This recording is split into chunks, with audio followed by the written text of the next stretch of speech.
dado julgamento.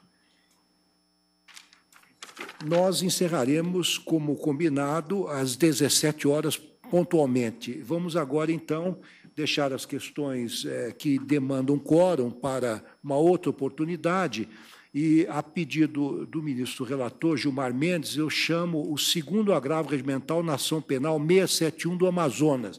E peço aos colegas, se tiverem alguma coisa urgente em matéria de agravos ou embargos, que encaminhem à mesa para que nós possamos julgá-los. A produção até aqui se mostrou muito satisfatória, né? Graças aos nobres integrantes do plenário. Pois não. Então, ministro... A pauta, fora os adiados, né? Ministro Gilmar Mendes, Vossa Excelência, com a palavra, então. Agradeço. Obrigado, presidente. Cuida-se de agravo regimental interposto por Vanessa de Souza Lima e Alain Rego da Mata contra a decisão de Folhas, publicada em 10/4/2013, que indeferiu diligências requeridas pela defesa, lançada nos seguintes termos. Concluída a inquirição das testemunhas, nos termos do artigo 10 da Lei 8.038, foram as partes instadas a se manifestar sobre eventuais diligências.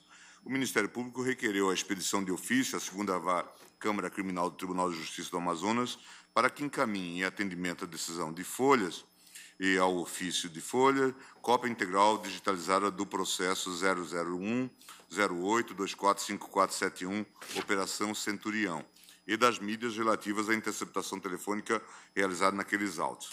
A defesa de Vanessa de Souza Lima e Alain Rego da Mata requereu a oitiva de Tomás de Vasconcelos, de Ivanilson Cavalcante e Antônio Chicre Neto, na qualidade de testemunhas referidas, e, posteriormente, a realização de interrogatório dos réus Vanessa de Souza Lima e Alain Rego da Mata.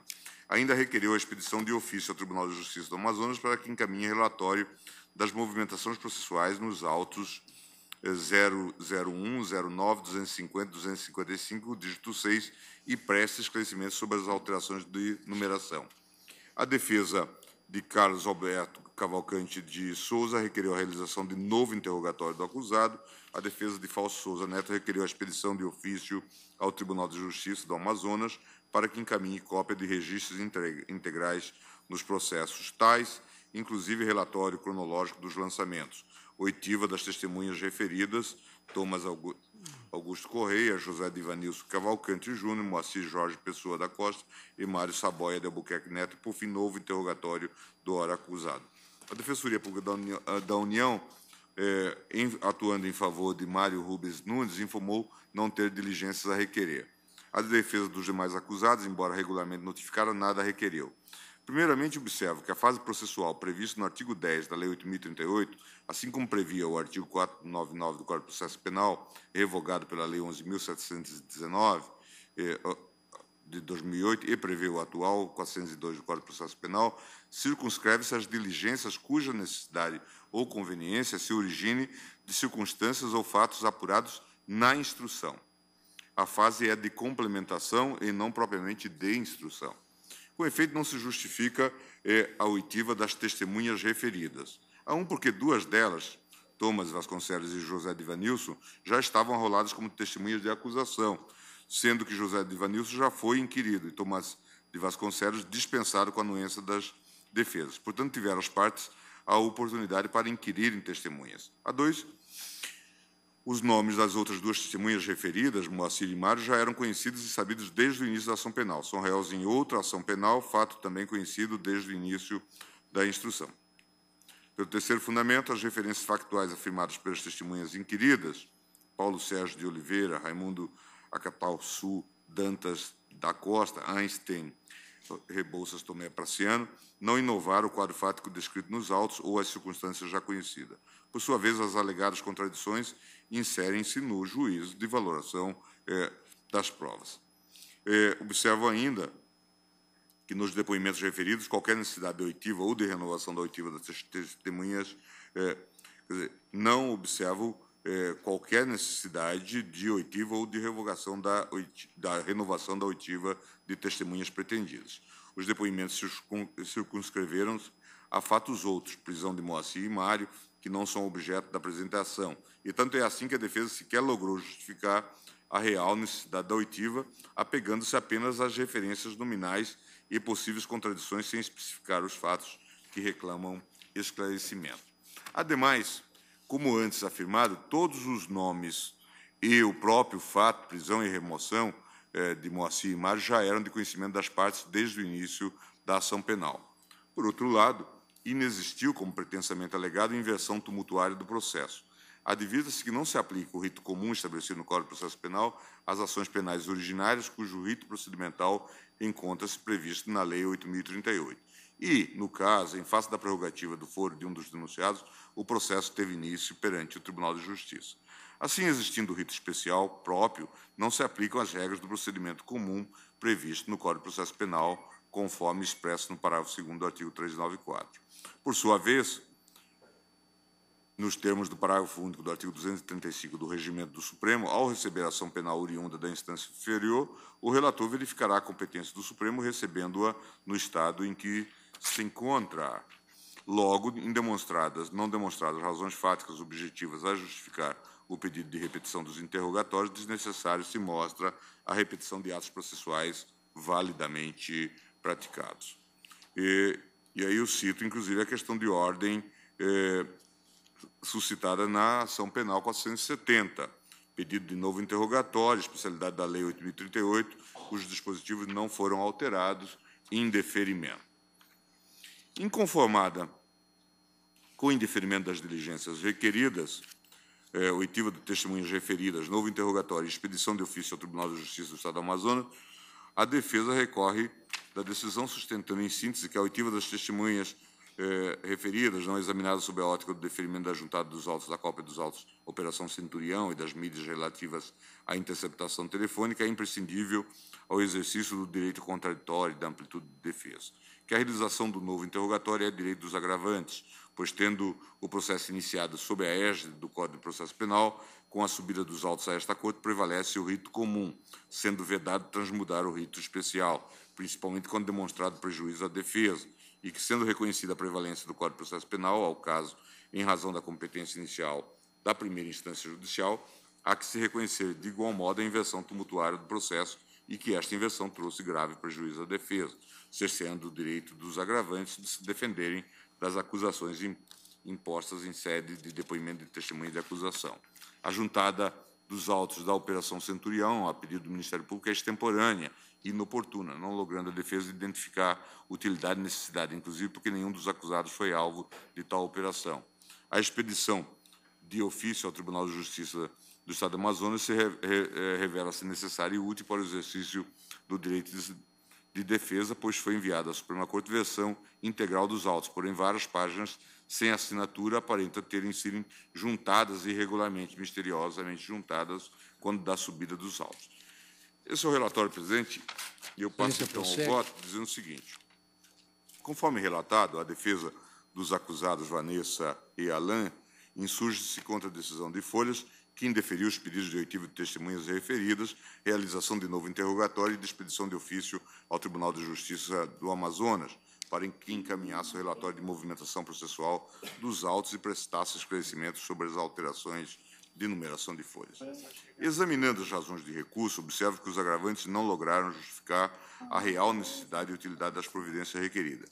Primeiramente, consigno que, ao contrário do sustentado pelos agravantes, não existe qualquer inversão tumultuária no processo, pelo simples fato de ele, iniciado em primeiro grau de jurisdição, ser deslocado a esta Corte. Observe-se que o início do processo foi anterior à modificação do procedimento comum pela Lei 11.719 de 2008, que, em essência, deslocou o interrogatório para o fim da instrução, cujo rito era semelhante ao previsto na Lei 8.038, exceção ao próprio recebimento da denúncia. Com efeito, diferentemente do alegado, inexiste qualquer prejuízo procedimental às partes. Por sua vez, o rito a ser observado a partir do deslocamento da competência é aquele previsto na Lei 8.038, devendo o processo prosseguir no estado em que se encontra nos termos do artigo 235 do Regimento Interno. E isso por uma lógica funcional e formal, pois é insta a ideia de processo ou desencadeamento concatenado de suas fases no tempo, uma marcha para a frente e não um círculo. Portanto, insubsistente a alegação de inversão tumultuária do processo com prejuízos à defesa. Pois bem, Como assentado na decisão recorrida, após a oitiva das testemunhas, nos termos do artigo 10 da Lei 8.038, faculta-se às partes o requerimento de diligências complementares. A fase processual equivale àquela anteriormente prevista no artigo 499 do Código de Processo Penal, atualmente previsto no artigo 402 do mesmo Código. A fase é de complementação e não propriamente de instrução. Com relação às testemunhas referidas, indeferia a oitiva pelas seguintes razões. Duas delas foram arroladas como testemunha de acusação, sendo que José de Ivanilson já foi inquirido e Tomás dispensado com a anuência das defesas. Portanto, tiveram as partes oportunidade para inquiri-las. As outras duas testemunhas apontadas pelos agravantes, Moacir e Mário, réus em outra ação penal, eram conhecidos e os fatos sabidos desde o início da ação penal. Ademais, as referências factuais afirmadas pelas testemunhas inquiridas não inovaram o quadro fático descrito nos autos ou as circunstâncias já conhecidas, sendo que eventuais contradições entre os depoimentos inserem-se no juízo de valoração da prova. Dessarte, como consignado na decisão recorrida, os depoimentos circunscreveram-se a fatos outros, que não são objeto da apresentação penal, não tendo a defesa demonstrado a real necessidade e utilidade na produção da prova requerida. E a ausência de plausibilidade se evidencia uma vez mais quando agora, no agravo, afirma a defesa que não se considerou a importância e a relevância sob a ótica do deferimento da juntada dos autos de números 001, 08, 24, 54, 71, 00. Ouvida a defesa, que a justificativa da oitiva das testemunhas era o fato de terem sido referidas e não os documentos que no futuro serão carreados. Quanto à repetição dos interrogatórios, consignei primeiramente que os agravantes não demonstraram razões fáticas e objetivas que justificassem a renovação do ato processual validamente realizado. É fato que a inversão do momento de interrogatório para a fase final da instrução maximiza o contraditório e a ampla defesa. Por conseguinte, esta Corte entendeu que o interrogatório, como ato derradeiro da instrução penal, deve prevalecer nas ações penais originárias perante o Supremo, em detrimento do previsto no artigo 7º da Lei 8.038, excetuando-se somente as ações nas quais o interrogatório já tenha sido ultimado. Agravo regimental na AP 630, da relatoria do ministro Lewandowski. O plenário da Corte também se manifestou no sentido da desnecessidade de repetição do ato na questão de ordem número 8 da ação penal 470. Limitando-se as defesas a protestar formalmente pela realização de novo interrogatório, sem demonstrar circunstâncias objetivas que a justifiquem, revela-se desnecessária e procrastinatória a repetição do ato. Ainda protestou a defesa pela expedição de ofício ao Tribunal de Justiça do Estado do Amazonas para que encaminhasse relatório de movimentação processual e informações sobre numeração de folhas dos autos. Importante registrar que a ação inicialmente foi processada em meio digital. Registrei, então, que a modificação do suporte físico dos autos, digital papel, por si só, não justifica a diligência. As disparidades de numeração são comuns nas modificações, inclusive entre as instâncias por questões burocráticas, verbe-graça, reautuação e distribuição, e de sistema. A ausência de determinadas certidões de juntada decorre da própria automaticidade de determinadas rotinas no processo eletrônico. E quanto às assinaturas, é claro, são elas validadas pelo próprio acesso ao sistema, de sorte que eventual documento não assinado na transposição dos meios não invalida o próprio documento. Senhor presidente, não vislumbro assim necessidade e utilidade na solicitação de certidões ou relatórios de movimentação processual. Afinal, as diligências e provas devem se dirigir à descoberta dos fatos para os quais a movimentação dos relatórios em nada contribui. Aliás, salvo demonstração em contrário, o próprio andamento processual é acessível à parte, sendo desnecessária a requisição judicial. A princípio, não verifico qualquer irregularidade nos autos ou mesmo no processamento da ação penal que justifique o pedido de esclarecimento. Por fim, insurgiu-se a defesa contra o deferimento de expedição de ofício ao Tribunal de Justiça para que fosse encaminhada a cópia digital dos autos da Operação Centurião. Ocorre que, conforme referido pelo Procurador-Geral da República, a expedição de ofício à segunda Câmara Criminal do Tribunal de Justiça do Amazonas já havia sido deferida, decisão de folha 5911, 5922 e ofício de folha 5928.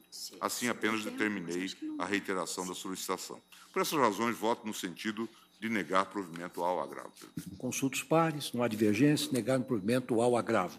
Ministro Teori, Vossa Excelência tem 3 agravos em que figura como agravado o INSS. Podemos julgá-los em conjunto? Ou chamamos cada qual de per si? Os três são a mesma matéria, praticamente. A mesma matéria? Só um tem uma diferença que eu apontarei aqui. Pois não, então vou apregoar os três. O primeiro deles é o agravo regimental nos embargos de divergência, nos embargos de declaração, no agravo regimental, no recurso extraordinário 579481 de Minas Gerais, agravante Geraldo Carvalho e o agravado INSS. O segundo é agravo regimental nos embargos de divergência do agravo regimental no recurso extraordinário com agravo 636879 de Santa Catarina, sendo agravante Valdinei da Luz e agravado INSS. E o terceiro é o agravo regimental nos embargos de divergência, nos embargos declaratórios, no agravo regimental no recurso extraordinário 431838, sendo agravante Arthur Teixeira Vivas, agravado INSS. Vossa Excelência está com a palavra. Três agravos atacam decisões que inadmitiram embargo de divergência. O primeiro e o terceiro são praticamente idênticos. O acordo embargado diz que a jurisprudência do Supremo Tribunal Federal afirma no sentido da constitucionalidade do inciso 2 do artigo 41 da Lei 8.213, na redação original, que determinou o reajuste dos valores dos benefícios em manutenção de acordo com as suas respectivas datas e com base na variação integral do INPC. Contra essa decisão, houve esse recurso de embargo de divergência, apontando divergência com acordos do STJ e com um acordo do Pleno. Quanto aos do STJ, não se admite. Quanto ao do Pleno, ele trata de outra matéria, trata da indexação pelo salário mínimo, de modo que eu mantenho a decisão agravada, negando provimento. E no outro, no segundo agravo, se apontou como divergente acórdão da mesma turma, que também não é cabível. Então, mantenho a decisão agravada. Pois não. Então, consulta os pares, não há divergência. Nos três agravos, negando provimento aos mesmos. Temos mais 4 minutos. Ministra Rosa Weber, Vossa Excelência tem 3 referendos, matéria pacífica, do CADIM. Posso apregoá-los em conjunto? Sem dúvida, presidente. Então, eu chamo a julgamento a tutela antecipada, referendo na ação civil originária 1507, que procede do Rio de Janeiro, sendo autor o Estado do Rio Grande do Sul, perdão, é Rio Grande do Sul, a procedência, o autor é aquele Estado, o réu é a União. A outra tutela antecipada, também na ação civil originária em 1940, procede do Acre, o autor é o Estado do Acre e o réu é a União. E, finalmente, da relatoria da ministra Rosa Weber, tem uma tutela antecipada, mesma coisa, um referendo na ação civil ordinária 2023, desta vez também é Acre a procedência, o autor é o Estado do Acre, o réu é a União. Vossa Excelência, com a palavra. Senhor presidente, Vossa Excelência já antecipou. Temos reiteradamente enfrentado aqui no plenário essa matéria. Eu busco referendo a tutela antecipada nessas ações cíveis originárias, 2 do Acre e 1 do Rio Grande do Sul, em que justamente deferi a suspensão da exigibilidade do crédito tributário enquanto tramitam as ações em que se discute a sua legitimidade, justamente a inscrição no CADIM, que se busca, basicamente, fique suspensa enquanto tramitam as ações. Pois não. Consulta os pares, não há divergência, referendaram as 3 tutelas antecipadas concedidas pela ministra Rosa Weber. Declaro encerrada a sessão, agradecendo a presença de todos.